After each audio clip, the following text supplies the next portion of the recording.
This is a meeting of the Salem County Improvement Authority, dated December 7, 2013. It's 12 noon, and we're located in the lower level of the Finlaw building.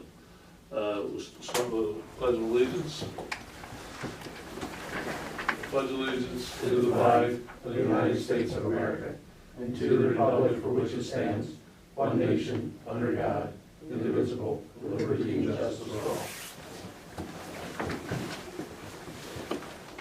Open public meeting statement. That those of this meeting has been provided to the public in accordance with the New Jersey Open Public Meetings Act by publication in the South Jersey Times, Times Daily Journal, newspaper circulating in Salem County, and by posting notice to Salem County Clerk's Office and on the authority's website, SCIANJ.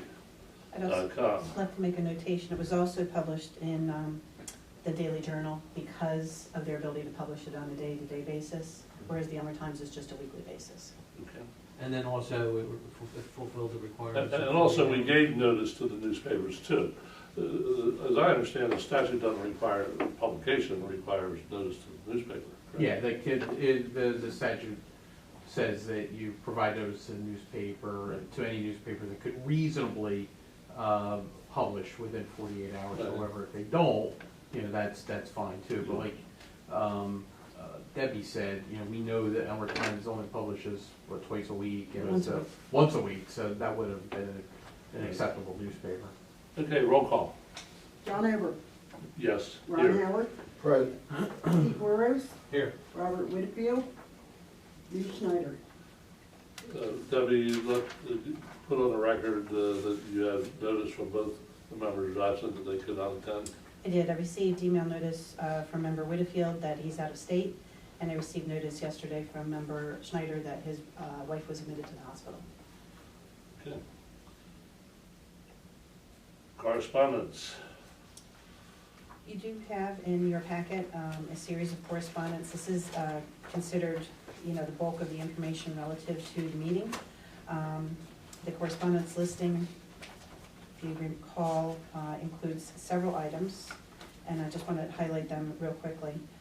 There was a letter of transmittal to Freeholder Director Acton, transmitting our meeting minutes from the last meeting, which was November 25th. Is that thing on? Yes. Okay. Where there was also a letter and determination, as was ordered by this board, in regards to the legal opinion sought by Brown and Connery as to whether the solicitation of proposals, professional services on the date immediately following a state holiday was proper under New Jersey law. That was emailed to you, and there's a hard copy in this binder as well. There was also a letter dated December 4th, 2013 to Freeholder Director Acton, transmitting the legal advisory from Brown and Connery over to the Freeholder Board Office with the determination of the prior date. We received back on December 4th by hand delivery, and then again by Mr. Mulligan, the county solicitor, on December 5th, a copy of our transmittal letter of the minutes from Freeholder Director Acton, then advising us that they would be vetoing the minutes. There's a notation and a signature of Freeholder Director Acton at the bottom. Along with that hand delivery was a resolution 558, which was the resolution of the Salem County Board of Chosen Freeholders to confirm its consent to the director's veto of the appointments, and it listed the statute. That was also dated December 4th.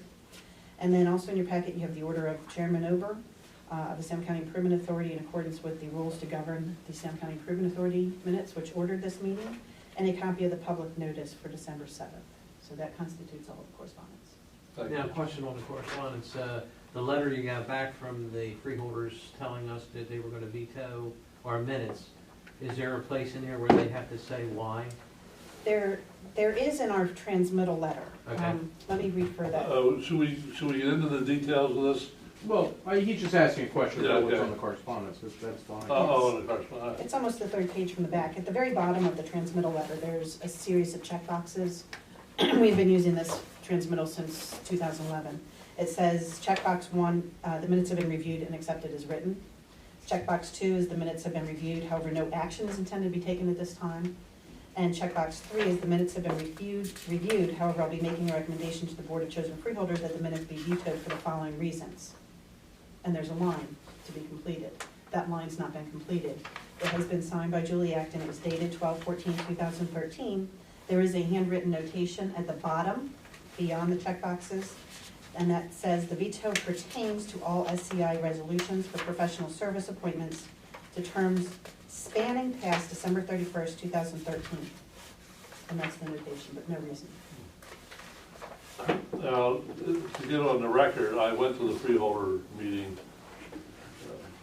Wednesday evening, and I got up in the public portion and I asked if, why they vetoed the minutes, and couldn't get an answer, and we'll get into that later. But also, I told them I had a copy of the opinion from Brown and Connery concerning the ability to take bids the day after a holiday. That was an independent attorney that looked into That's that, that we correct. hired. The freeholder director told me that they hadn't received it, and she looked over to the administrator and said, "Did we get anything?" And he said, "Yeah, something came in at 4 o'clock in the afternoon." So I didn't argue, because I know Debbie told me that she was going to get that over there before the meeting. I didn't know.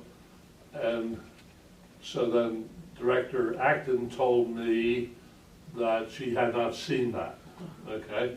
So I obviously didn't object, because I didn't know. The next day I come to find out, in fact, it was hand delivered to her, not the administrator. It was hand delivered to her at approximately 3:15, is that correct? So I was surprised to hear that, because she told me unequivocally that she had not seen it. And set it on record under, I Well, guess, whatever. proceeding. That's disheartening and deceitful After prayer. after prayer. So that's, I just wanted to get that on the record. So in other words, the freeholders were voting on something that they didn't have the information that we provided them well before the Yeah. meeting.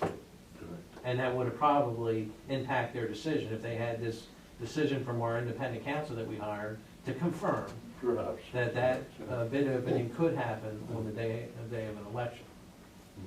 Well, They have an election. day after election. So that's frustrating. I don't know what her motivation is to lie on record, but she's gonna have to be called on the carpet on that. Okay, so as it may.